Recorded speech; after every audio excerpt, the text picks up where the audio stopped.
A lot of people. I'm honored to be in a room of champions and winners. I'm glad this is my third Fishers of Men to be a part of. Dick Polk, as you know, is in the hospital, but he's watching tonight, live stream. But also, I want us to give a big round of applause to Al. This all began with a simple vision in his heart and his head, and God has multiplied it over all these many years. And here we are today because one man said yes to what God was leading him to do. This is the proof of what happens when we give Jesus our one yes. So could we say thank you to Al? Would you just say, thank you, my friend. Thank you for all you've done, what God's doing through you. Honor to be a part of it. Well, you heard I'm from Oklahoma. Do we have anybody here from Oklahoma? By show of hands? A few people. All right. So if you ever get a chance to go, don't. And there's not a lot to see. I got out of there about 11 years ago, and Oklahoma, it's a beautiful place, sort of. We have these things that on the drive up here, these things all along the road called trees. And in Oklahoma, they have one tree. They built a fence around it, and everyone's like, let's go to the forest. And so it's not a lot to, I'm not making this up. They started a campaign around Oklahoma City to plant trees and make it prettier. It's not going to work. But the campaign is called Up with Trees. Bright. What other direction are they going to go? What are the options on that? Sideways or trees? I don't know. And they've made signs that say Up with Trees, and the signs are made out of wood. And that's all I'm saying. So it's a good place to be from. And what else can I tell you? So I grew up there. I was raised by my mother, my grandmother, my mom taught and coached girls field hockey for 37 years. My grandmother was a mall walker. Do I have any mall walkers in the house? Anybody? No? Okay. And my grandmother started walking 5 miles a day when she was 60. She's 85 today, and we don't know where she is. And so if you see her blowing along the highway, we'd love to see her again. And the other fun fact about me is I just got married 3 years ago for the first time. Thank you so much. And I think my wife's watching tonight, and I got married. I'm not saying I got married late in life. I'm just saying that I took my vows and got my AARP card on the same week. That's all I'm saying. So anyway, so it's great to be here. I told one of my friends that I was going to speak at Fishers of Men. He said, that's awesome. He said to me, you have to make sure that you tell these men and women, why do you always take two Baptists fishing with you? Because if you just take one, he'll drink all your beer. But if you take two, they won't drink in front of each other. And so, little fun fact for you, Baptists. And thought you might like to know that. Also, when I knew I was going to be here, it reminded me of that story where there was a guy that was catching incredible amounts of fish. I mean, he would go to these tournaments and bring back boatloads of fish, and no one could figure out how he did it. And so the game warden decided that he would go fishing with this guy. This guy takes him out fishing out where he likes to go out in the lake. And while they're out there, this guy reaches in his tackle box and pulls out a stick of dynamite and throws it into the water, and the dynamite explodes. Of course, all the fish come to the surface.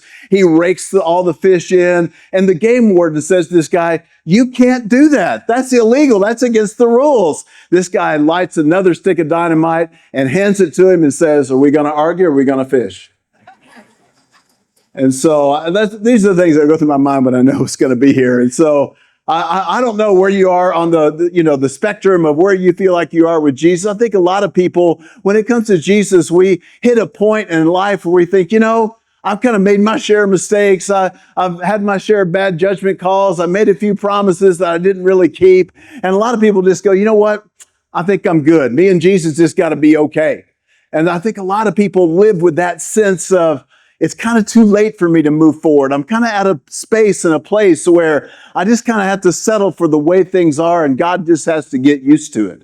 And so tonight, what I want to do is, I don't normally tell the titles of my talk because I think it kind of gets in the way. But tonight, I want to tell you the title of this talk. It's what I call How Jesus Treats Fishermen. How Jesus treats fishermen. This brings me to my text tonight in John chapter 21. This chapter opens by saying, after these things, what's happened up to this point was that Peter, one of the great fishermen of the New Testament, and one of the great followers of Jesus, had denied Jesus and sold him out. Basically, when Jesus needed him most, Peter turned his back on him and said to the people around him, I don't know this guy. I don't have any idea who he is. And at that moment, he catches Jesus' eye across the courtyard while he's looking across a fire, and he sees Jesus look at him. And from that moment, Peter lived with a level of shame that probably some of us know what it feels like.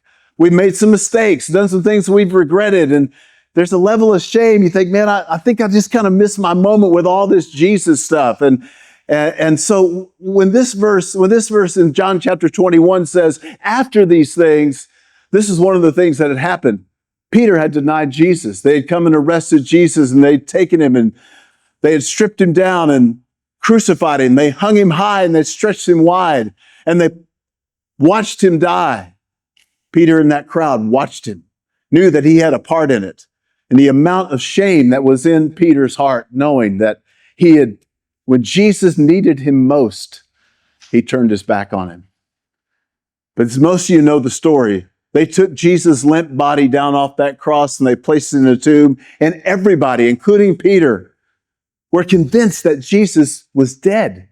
They saw his lifeless body. History tells us that many people saw Jesus be taken down off the cross and placed in the tomb.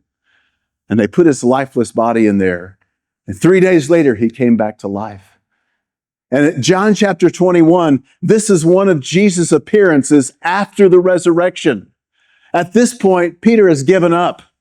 He thought his life was over. He had let down the Son of God. I bet we got some people in this house, and you know what that feels like. You think, man, I let my family down, or I went through some major loss, and it just, I kind of always have been on the outs with God because I thought it should have gone differently. I prayed and it didn't work out, and so I just kind of pulled back. I just kind of shut down.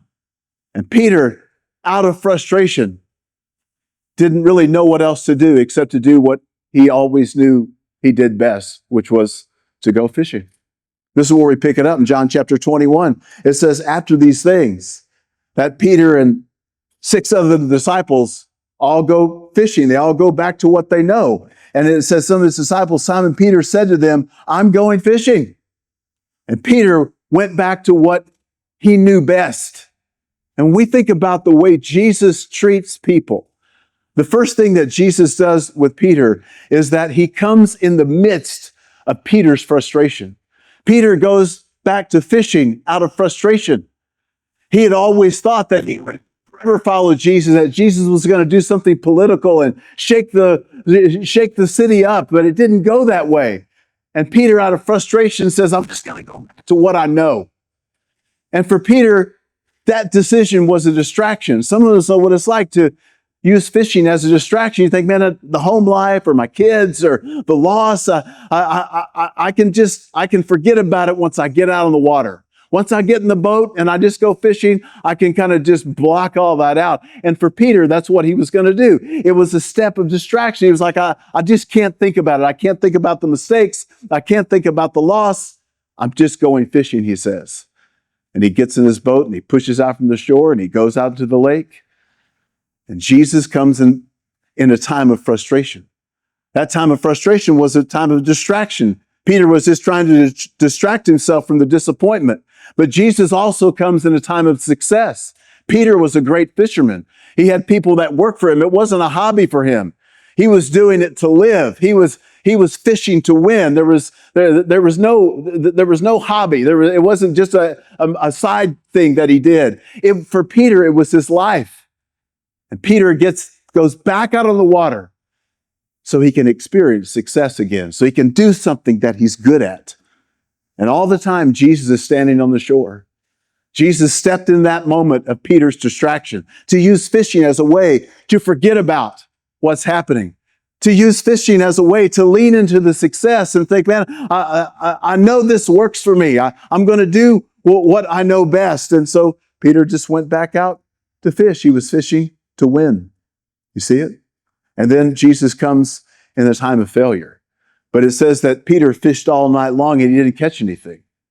So back in those days, they would fish at the nighttime. So Peter had his nets and he had his torches, and he would put the torches on each part of the boat, and then they would cast the net, and the fish would see those torches, and they would swim towards the net. That's the way they did it. So they fished at night so that whatever they caught in the morning, they would take it to market so that they could get paid for it. So for Peter, this is his rhythm. He knew where to go. He knew what to do. He knew when to do it and how to do it. And Jesus is standing on the shore. Listen to this. Listen to what it says. So he says, and they went out that night. They went out and got in the boat, and that night they caught nothing. So Peter and his friends experience intense failure. And as the sun is rising, Jesus is on the shore, but they don't recognize him. Maybe it's because of grief. Maybe it's because of disappointment. Maybe it was because they thought Jesus was dead and gone and it was over and there was no reason to look for him. But Jesus steps into the midst of Peter's circumstance of distraction, success, and failure. And while Jesus stands on the shore, listen to what he says. He yells out to Peter and his buddies. Listen to it. Jesus therefore said to them, children, like he's a little playful, like he's kind of trash talking these guys a little bit. Like he didn't call them boys or dudes or bros. He calls them children, right? And they're like, what? Who is this figure on the shore? Now listen to this. Children, you don't have any fish, do you? I mean, and Peter had to yell back, no. After fishing all night long and being 100 yards out or more from the shore, with that kind of disappointment, with that kind of failure, about all Peter could get out of his mouth was no. It's tough for someone who's good at what they do, like fishing, to admit that it's not working. And in the midst of Peter's disappointment, Jesus yells out to him, how's that working for you? And Peter says, we fished all night long. We haven't caught a thing. Because Jesus had to get Peter to a point where he could admit that in his success and in his failure, it wasn't working. A lot of times what keeps people distant from God, especially a man, is his own pride, right? We just think, for me to get right with God means I got to admit that I was wrong, or that, man, no matter how much prize money I win, it doesn't do it, or no matter how cool the boat is, it doesn't fix what I feel in my heart. And so a lot of guys have a lot of pride because, man, to answer Jesus honestly would mean they would have to really admit my way's not working. My attempts aren't really working. But Jesus had to bring Peter to a point in which he would say, I did it my way, and no results came out of it. See, normally for a man, let me just talk to the men in the house for a minute. The way God gets a woman's attention is that a relationship goes into crisis.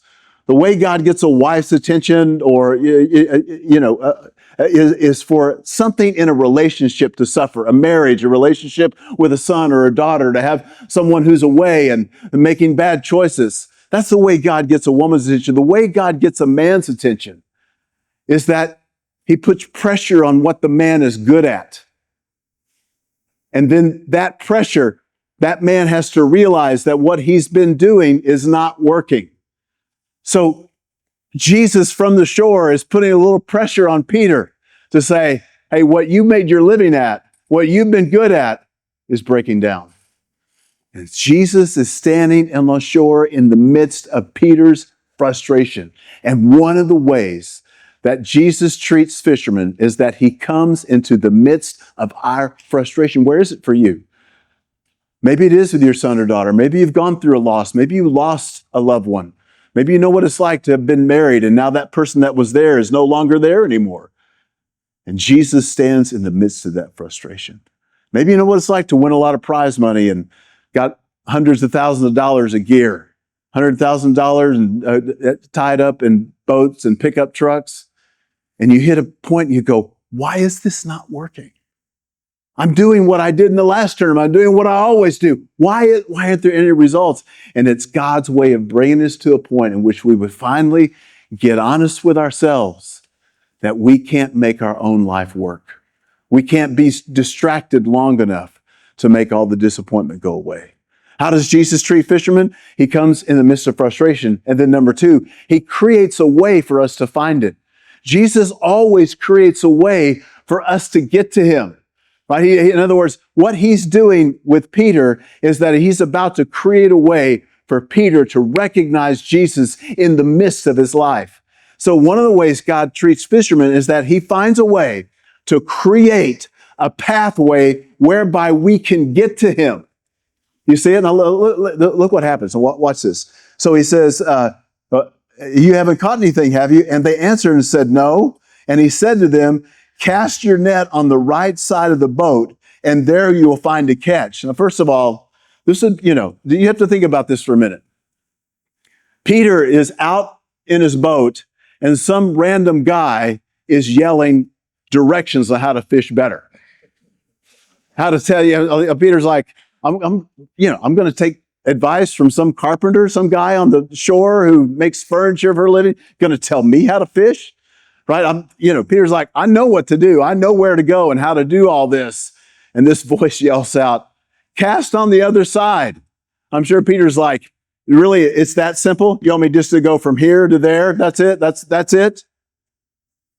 And Peter does it. Now, back in the New Testament days, the average size of a boat was 27 feet long or so and 7.5 feet wide. So this voice says from the shore, cast on the other side of the boat. And he takes that net and he lifts it up out of the water and he throws it back on the right side of the boat and he pulls in this giant catch. And the difference was about 7.5 feet. 7.5 feet from one side to the other. 7.5 feet of doing it his way to doing it the way Jesus said. It's that difference. Some say that there's 18 inches between our head and our heart. It's one way for us to go, hey, I know what to do. I know how to work this out. I can work this out in my head. But to make that journey to our heart to say, Jesus, I need to do it your way. And so Jesus is creating a way for Peter to find him. So look what happens. All right, listen to this. And so, and they cast him down on the right side of the boat, and you'll find a catch. And they cast therefore, and they were not able to haul in it because of the great number. And the disciple therefore, who Jesus loved, said to Peter, it's the Lord. He recognizes him. In the midst of his distraction, in the midst of his success and failure, he recognizes Jesus. Listen to this. And it's the Lord. And so when Simon Peter heard that it was the Lord, he put on his outer garments and threw himself into the water. Right? This is a little backwards, right? Peter was a little erratic. He probably needed some Zoloft or something, because he's fishing. He'd been stripped down and he's just wearing, a loincloth and fishing. And then he puts a giant cotton coat on and then jumps into the water, right? Now, growing up, I was diagnosed, as having dyslexia. So I understand when you do things backwards. I once dated a girl when I was in grade school who was also dyslexic. So when she broke up with me, she wrote me a John Deere letter. Thank you so much. And, but I digress. And so I went a long ways with that joke. And so he puts his coat on and he jumps into the water and he swims to the shore. Now, what's Jesus doing, right? 3 years beforehand, this had happened in Peter. The way Peter had come to be a follower of Jesus was that Peter had been fishing and hadn't caught anything. And Jesus says, let me borrow your boat. And there was a moment 3 years earlier where Peter had given his boat to Jesus and let Jesus push out from the shore and sit in it and teach. He used it as a pulpit. He took Peter's livelihood and turned it into a pulpit. And so now Peter, on the other side of thinking Jesus is dead, he goes, I remember this.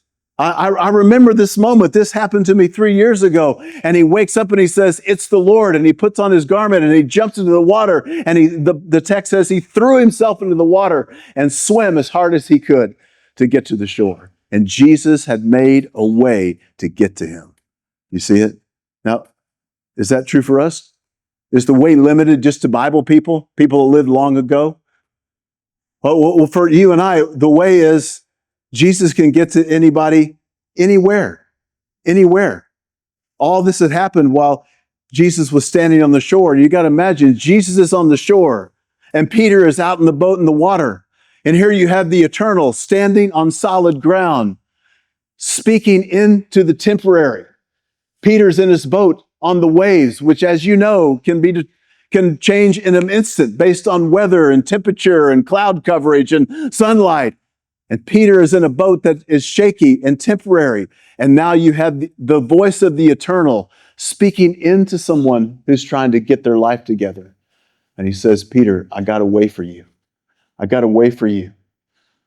You're not going to find it in fishing, but I'm going to help you fish. I'm going to help do what you do best. I'm going to help what's important to you. And so Jesus says, I'm going to be your friend and help you find the great catch. And Peter, at that moment, is awakened. So when we talk about the way of getting to Jesus, that way can be anywhere. Jesus had come to the shore while it was still dark and was standing there when it was dawn. Right? You can find him anywhere. You can find him anytime. Right? You can find him anytime. He's in the night and he's in the daylight. He's on the shore and he's out on the water. Right? You can find Jesus anywhere, anytime, and anyone can come to him. Right? Listen to what verse 2 said. I think this is on purpose.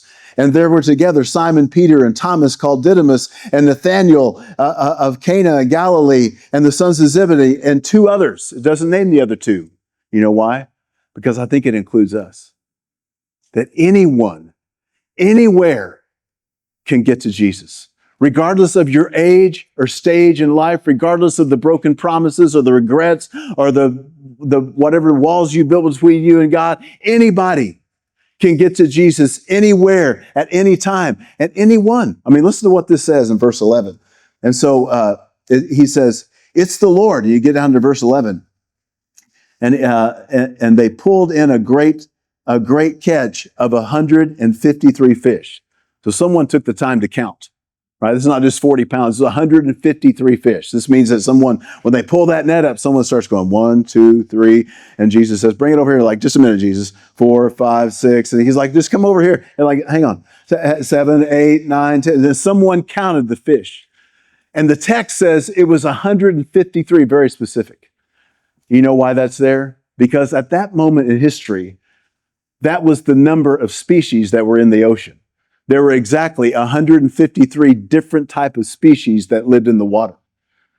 This is John's way of letting us know that anybody, any species, wherever you are, young or old, close to God or far away, distant or whatever, that you can get to it. It's John's way of letting us know that the way of Jesus is that we can get to him anywhere, at any time, and anyone can come to him. And there's always a way. I came tonight to tell you that there's always a way back. And Peter throws himself into the water and swims to the shore. Because here's the message that Jesus was sending to Peter. It's still good with you and I. What if Jesus could sit in your boat and say, I know the choices that you've made. I know the losses that you've been through. I know the regret. I know the habits. I know your proclivities and your addictions.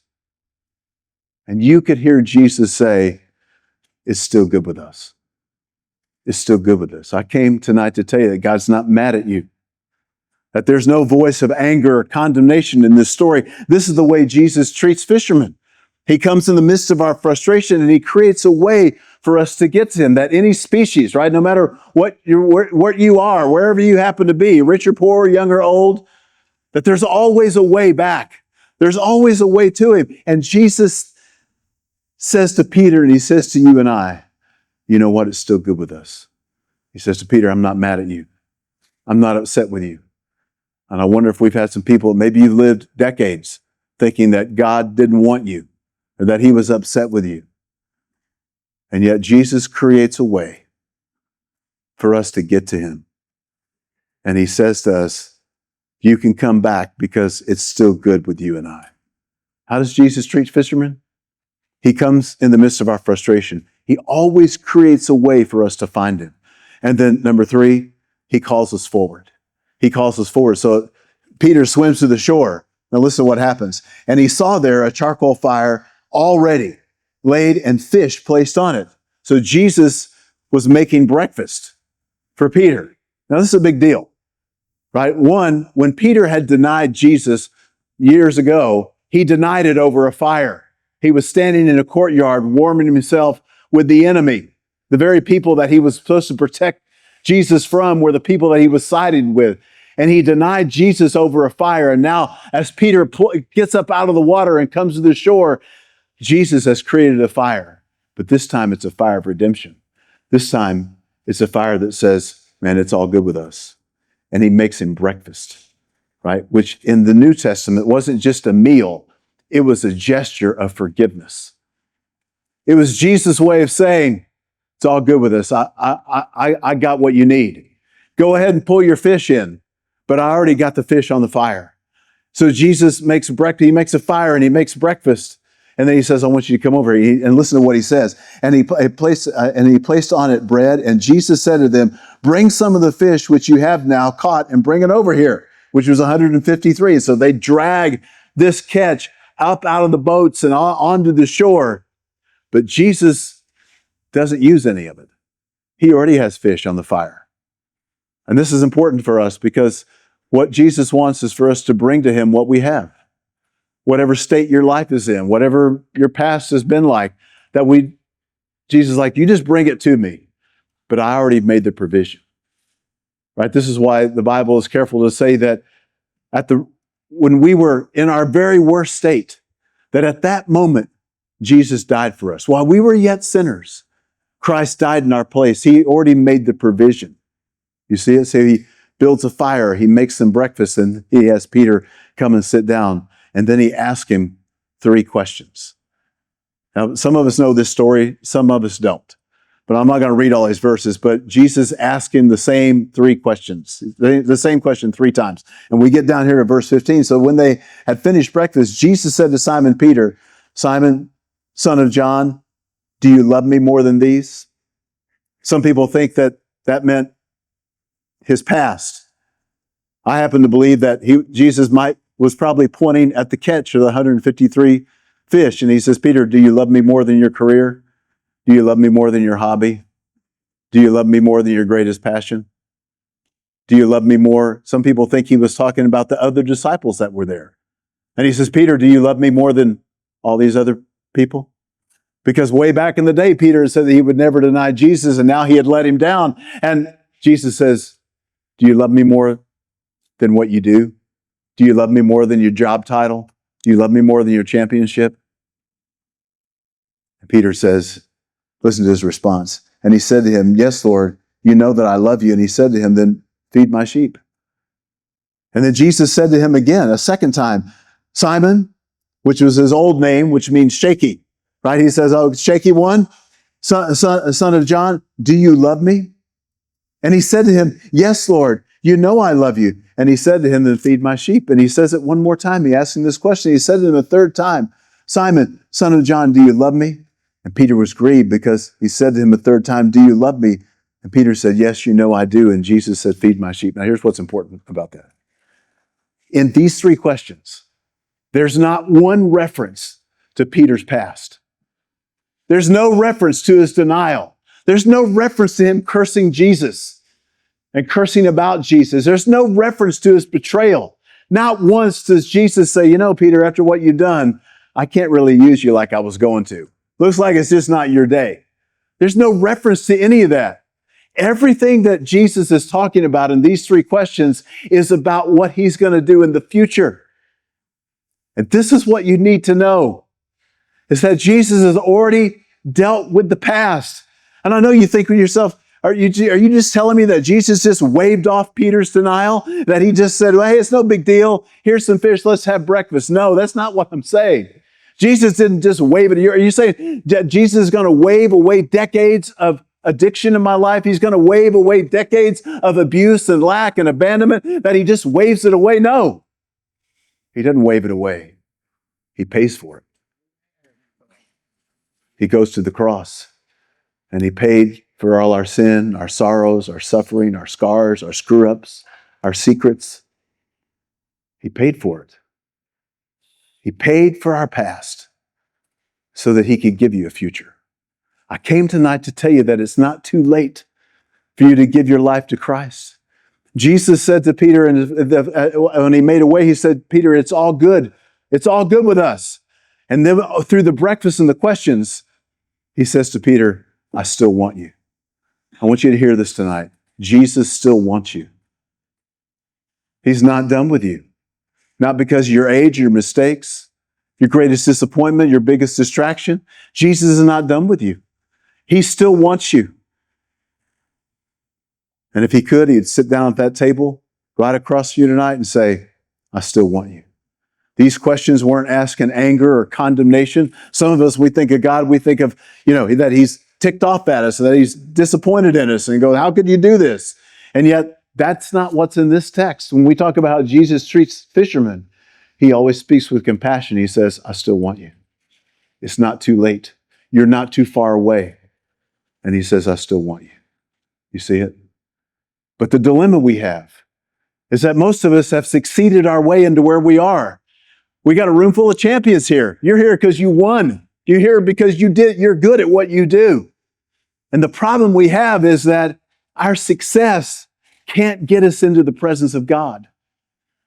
The dilemma we have is that the boat and the outboard and the gear and the tournament checks, all of those things can't make us right with God. As good as we are and as successful as we are and as well as we've done, those things can't get us right with God. This is the dilemma we have because most of us are great at what we do. We're great performers. My grandfather was, great at what he did.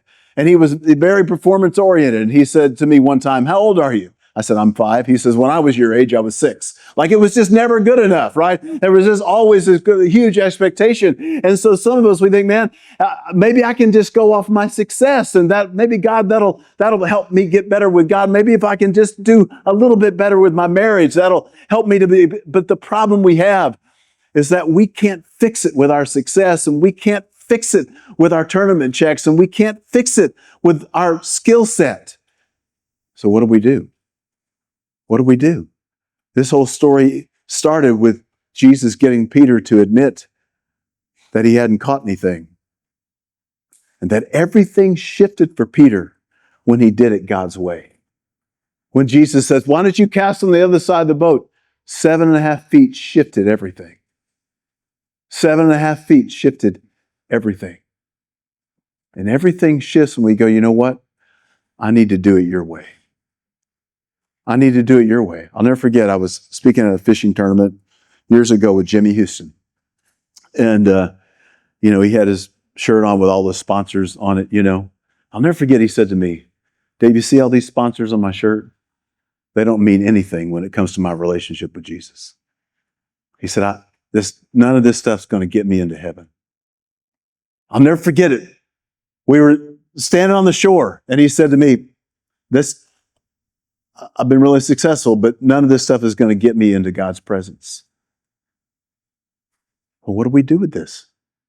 I grew up with a dad who left when I was 5, took off from our family.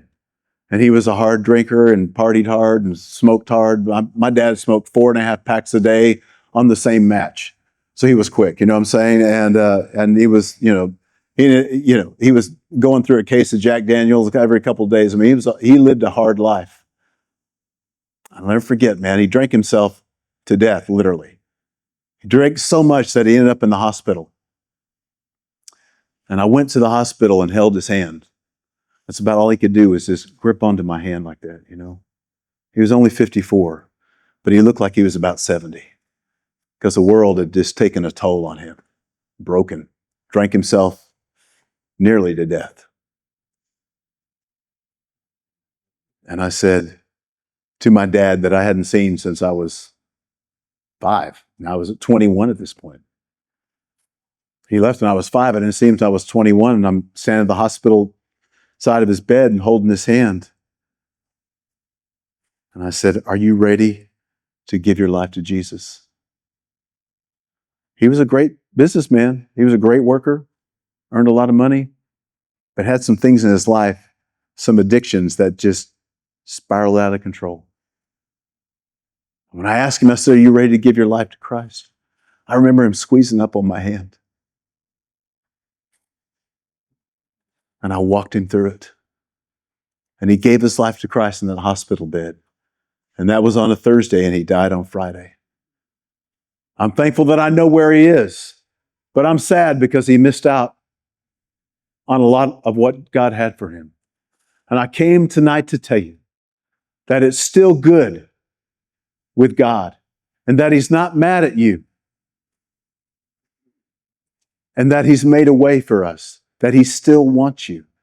So the question is, what do we do if we can't fish our way into eternity and we can't pay our way into eternity and we can't be moral enough and good enough? What then are we to do?